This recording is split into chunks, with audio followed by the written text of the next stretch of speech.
बंगाल में इलेक्शन का टाइम चल रहा है, वोटिंग हर जगहों पे है और सबके ऊपर बस एक ही सुरूर चढ़ा हुआ है कि इस बार किसका खेला होगा। पर इस सब चीजों के बीच में गौरी और अनुपमा जी, हमने एक बहुत वियर्ड सा वीडियो देखा। राहुल गांधी पूरे टाइम शांत थे। आज उनका एक वीडियो आया जिसमें वो ये कह रहे हैं कि अगर ममता बनर्जी ने करप्शन नहीं किया होता, पोलरिज्म नहीं लाया होता बंगाल के अंदर, तो आज शायद बीजेपी की जो पूरी पार्टी आने की संभावनाएं बन रही हैं वो नहीं बनती। जैसा कि हम जानते हैं कि ममता बनर्जी भी इंडिया अलायंस के साथ जुड़ी हुई हैं और लोकसभा इलेक्शन के दौरान वेस्ट बंगाल से जो इनको कंप्लीट सीट मिलती है वो हमेशा ममता बनर्जी की वजह से ही मिलती है। पिछले 15 सालों से ये सीट कहीं पर भी नहीं गई है। पर इस बार कांग्रेस पार्टी ने आज सच कुछ भी इस पूरे इलेक्शन के मैनिफेस्टो में कुछ किया नहीं।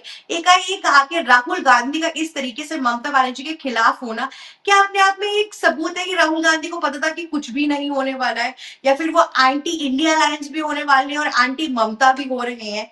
क्योंकि कोई रिलेवेंस नहीं बनता यहाँ पर। गौरी, आपका क्या कहना है इस चीज पर? भी एक कहावत है कि डूबती नाव में कोई पाँव नहीं रखता और वहां से लोग कूद जाते हैं। तो मुझे तो ऐसा लगता है कि टीएमसी की जो नाव है, तीन बारी बहुत अच्छे से चली। 2011, 2016, 2021। इनफैक्ट 2021 का इलेक्शन में कितनी बार ये कह चुकी हूँ कि बीजेपी के लिए एक आइडेंटिटी का सवाल था। और उस टाइम पर रविन्द्रनाथ टैगोर जैसी दाढ़ी बढ़ाकर मोदी जी आए।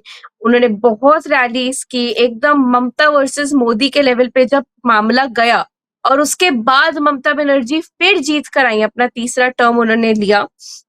तो एक तरीके से बीजेपी तिलमिला गई, क्योंकि दो ही स्टेट हैं। एक तो देखिए साउथ इंडिया में केरला हो गया, तमिलनाडु हो गया, इसमें बीजेपी अपनी पैठ नहीं बना पाई है। लेकिन जब हम वेस्ट बंगाल की बात करते हैं, बड़ी से बड़ी स्टेट्स में बीजेपी ने अपना एक तरीके से खाता खोला है, वहां पर बार बार सरकार बनाई है। एक वेस्ट बंगाल ही है जो बीजेपी के इस भगवाकरण से अनटच्ड रहा है। तो इस वजह से इस बार जब मोदी जी ने कैंपेन में उतरने की ठानी, तो उन्होंने कहा कि इस बार तो खदेड़ना पड़ेगा। जिस तरीके से दिल्ली से अरविंद केजरीवाल को खदेड़ा गया है, उसी तरीके से ममता बनर्जी का भी पॉलिटिकली आउस्टर बहुत जरूरी है वेस्ट बंगाल से। क्योंकि अगर ऐसा नहीं हुआ तो 2031 में, सॉरी 29 में, डायरेक्ट 29 में डायरेक्ट फाइट है ममता वर्सेस मोदी।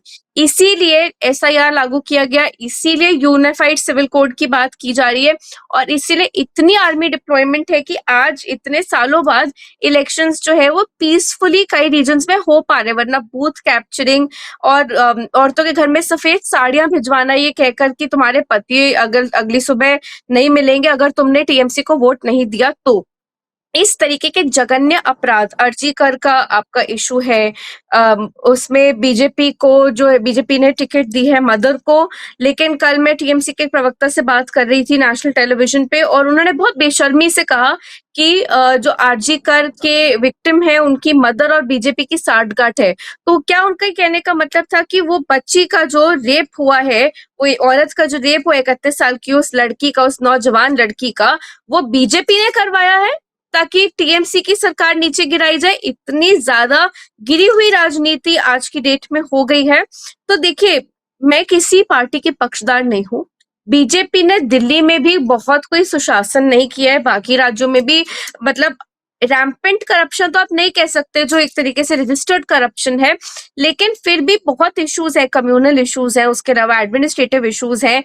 बंगाल अभी इलेक्शन लड़ा जा रहा है जॉब्स के बलबूते पे, उसके अलावा डेवलपमेंट के क्वेश्चन पे, और सबसे बड़ा इन्फ्लेशन के ऊपर। क्योंकि आप बांग्लादेश से आपका वो सटा हुआ है, आप चिकन नेक है, नए वहां पे प्रधानमंत्री आए हैं, वो प्रधानमंत्री पाकिस्तान के करीब है। तो इतने सारे इश्यूज जो है वो बंगाल में है कि इस बार तो खेला यही होबे कि अब मोदी जी को ये राज्य चाहिए, किसी भी तरीके से चाहिए, चाहे उसमें उनको सीआरपीएफ डिप्लॉय करनी पड़े, चाहे उनको इलेक्शन कमीशन को डिप्लॉय करना पड़े।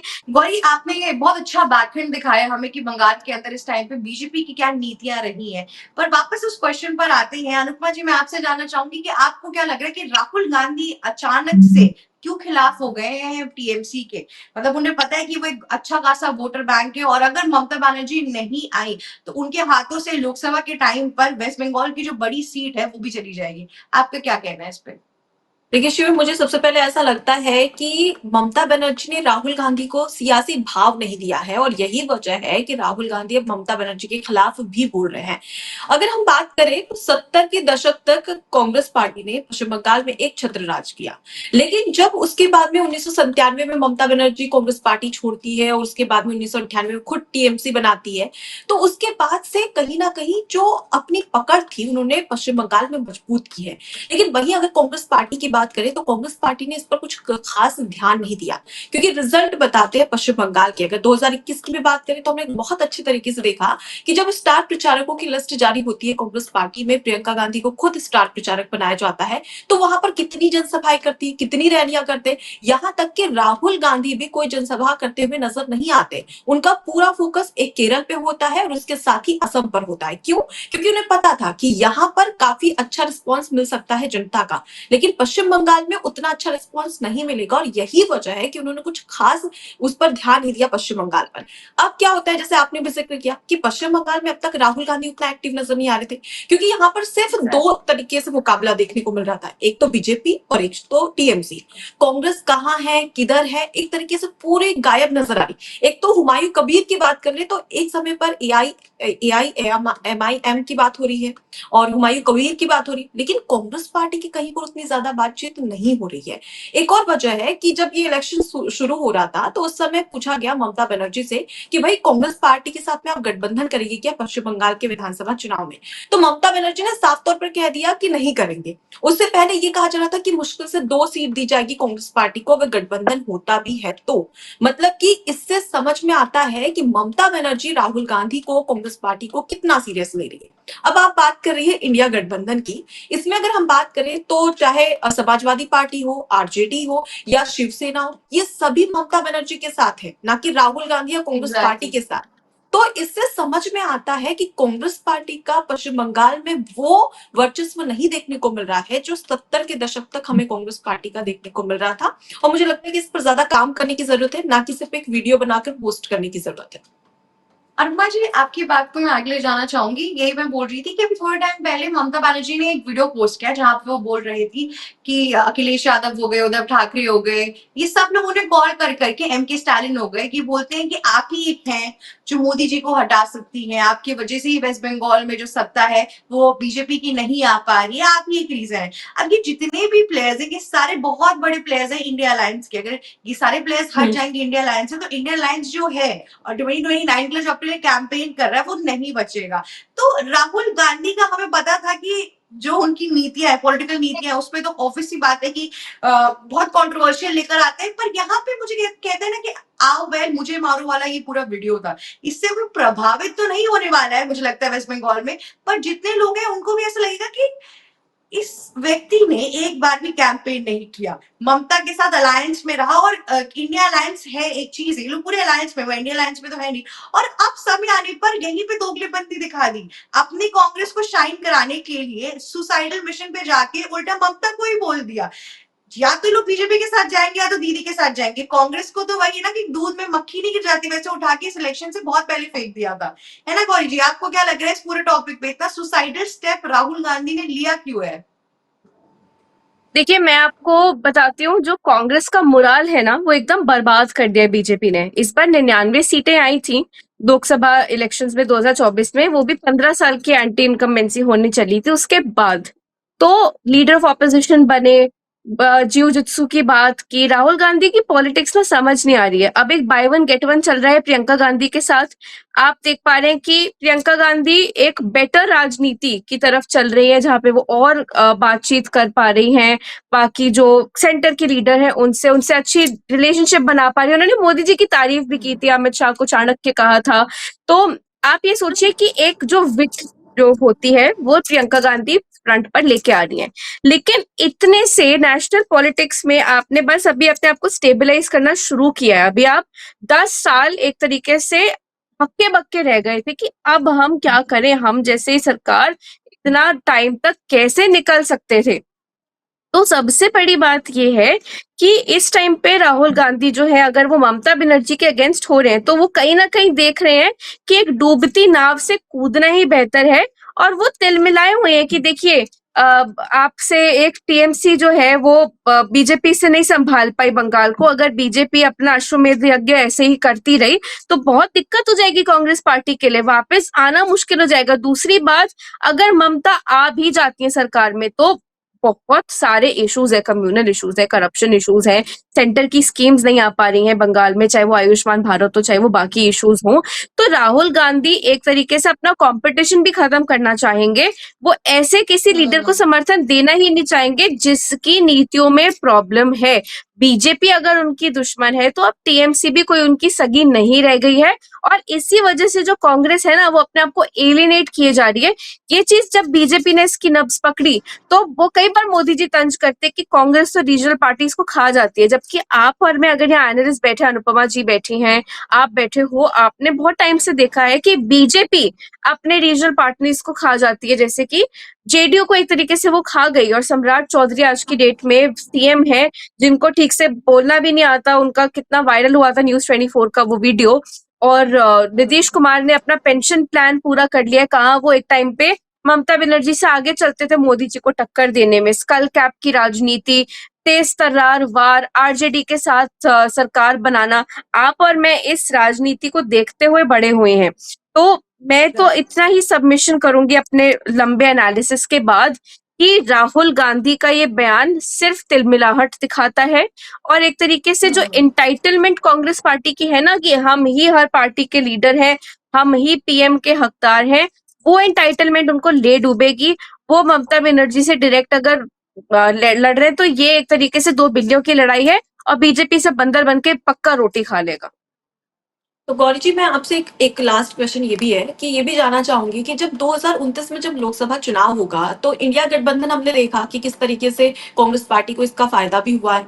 तो इस तरीके से अभी जो राहुल गांधी टीएमसी को लेकर, ममता बनर्जी को लेकर ये बयान दे रहे हैं, क्या 2029 पर भी इसका असर पड़ेगा? ममता बनर्जी साफ तौर पर कह देगी कि अपनी राजनीति आप खुद ही लड़िए, हम तो इंडिया गठबंधन के साथ नहीं। तो क्या इसका असर हो सकता है? देखिए अनुपमा जी, अगर आप थोड़ा सा पीछे जाएं 2019 में, अभी देखिए हम 2026 में, ठीक है, 3 साल बाद आपका इलेक्शन है। 2 साल पहले आपका इलेक्शन हुआ था, तो 2 साल पहले अगर हम देखते हैं तो सिंपल सी बात यह है कि इंडिया अलायंस ने बहुत कोशिश की यूनाइटेड रहने की। अखिलेश यादव सरकार में नहीं है, लोकसभा में है, लेकिन ममता बनर्जी का हमेशा खुल के समर्थन किया। केजरीवाल के साथ काफी कोशिश की गई कि जितने भी लीडर्स नॉन मोदी थे, मैं तो एंटी मोदी भी नहीं बोलूंगी, मैं कहूंगी नॉन मोदी लीडर्स एक साथ जुट गए कि मोदी को एक टक्कर देनी है। एक हम लोग मतलब सबका मेल जोल करके एक फिगरीन बनाएंगे, उसका चेहरा कौन होगा ये डिसाइड ही नहीं हो पाया।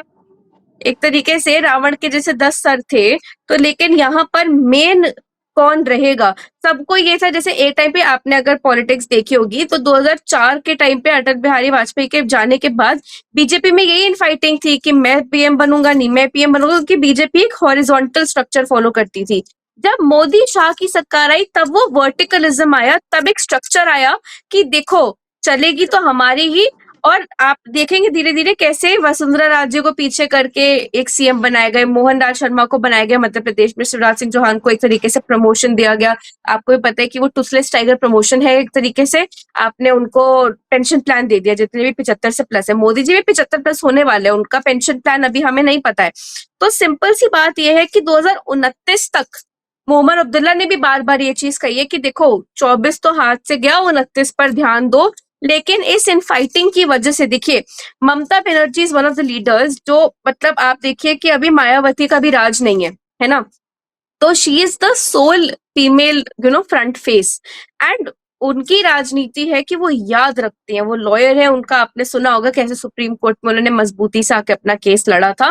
वो राहुल गांधी का ये तंज नहीं भूलेंगी अगर गलती से भी उनकी सरकार के नंबर्स इधर उधर हो गए, क्योंकि अभी तक जितने भी प्रेडिक्शंस में देख रही हूँ एक तरीके से हंग असेंबली की संभावना बन पा रही है, या बहुत मार्जिनल जीत टीएमसी को मिल रही है, जो कहीं भी पलट के बीजेपी की जीत हो सकती है अगर सीटों के उस संकलन को बीजेपी क्रैक कर पाई और जो बूथ कैप्चरिंग है उसको रोककर या अपने तरीके से जो हम लोग कहते हैं कि इलेक्टोरल रिगिंग है वो बीजेपी करती है। तो देखिए ये इतने कांटे का खेल है कि आप कितने भी पुराने एनालिस्ट हो, आपकी उम्र 20 साल हो या आप 20 साल से एनालिसिस कर रहे हो, टीएमसी वर्सेस बीजेपी का किसी को क्लियर कट आंसर नहीं पता है।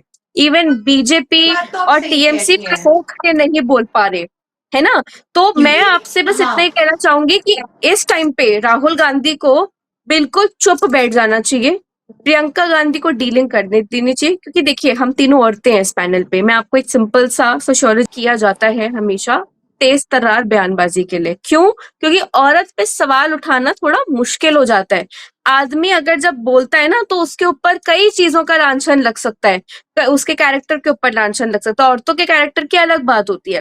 तो यहाँ पर अगर प्रियंका गांधी एक तरीके से कृष्ण की भूमिका निभाएं, एक तरीके से मध्यस्थता करवाएं, तब तो 2029 में एक इंडिया अलायंस दोबारा रूप ले सकते हैं, क्योंकि स्टालिन बहुत अच्छा काम कर रहे हैं। स्टालिन ने पकड़ बना रखी है। असम में आप हिला नहीं पा रहे हेमंत बिस्वा शर्मा को, जबकि मेरा प्रेडिक्शन था कि शायद असम की बलि चढ़ाई जाएगी बंगाल जीतने के लिए, लेकिन मुझे उसकी जरूरत नहीं लग रही है। क्योंकि देखिए डीलिमिटेशन के साथ बीजेपी ने अपने पैर में तो गोली मारी ली है। उनको तो पता ही है कि साउथ उनके हाथ में है नहीं। और वुमेन्स रिजर्वेशन को कहते कहते बंगाल की औरतों के दिल में एक तो आरजी कर का केस, दूसरा क्योंकि मैं टीएमसी को सुनती हूँ, टीएमसी मणिपुर को ले आती है, टीएमसी उन्नाव को ले आती है। अरे दिल्ली में भी रेप हुआ है, मेरी ही कॉलोनी में एक 22 साल की लड़की आईआरएस ऑफिसर की बेटी है और उसका कल रेप हुआ है, उसके चार्जर से गला घोट के हत्या की गई है। मैं कल पूरी रात सो नहीं पाई हूँ यही सोच सोच के कि ये लड़की मैं भी हो सकती थी। आप शादीशुदा हो, शादीशुदा ना हो, आप किसी पति के साथ रह रहे हो, पति ट्रैवल कर रहा हो, आपकी सेफ्टी आपके हाथ है। क्योंकि यहाँ के आरडब्ल्यूए भी कह चुकी है कि हमें नहीं पता, कोई भी घर में घुस के आपको मार सकता है, हम उसकी जिम्मेदारी नहीं लेते। तो एक नेशनल इलेक्शन में अगर इतने बड़ा वो केस हुआ आरजी कर का, तो औरतें ही हमेशा पलटती हैं नीति।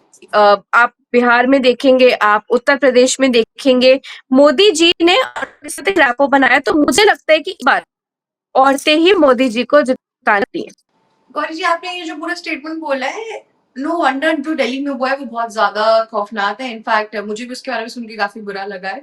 बट यहाँ जो औरत वाला गेम है और ये सब कुछ है, देखिए बहुत ही तरीका है, मतलब एक डिप्लोमेट तरीके से चलता है। कहीं पे औरतें बहुत साथ दे देती हैं, कहीं पे नहीं करती हैं। पर ममता बनर्जी जैसी सीएम की अगर हम बात करें तो वो मोस्टली उन्होंने अगेंस्ट ही बोला है। किसी भी रेप केस में जितनी भी चीजें हुई है बंगाल के अंदर, उन्होंने सेंटर पे ही दोष लगाया है।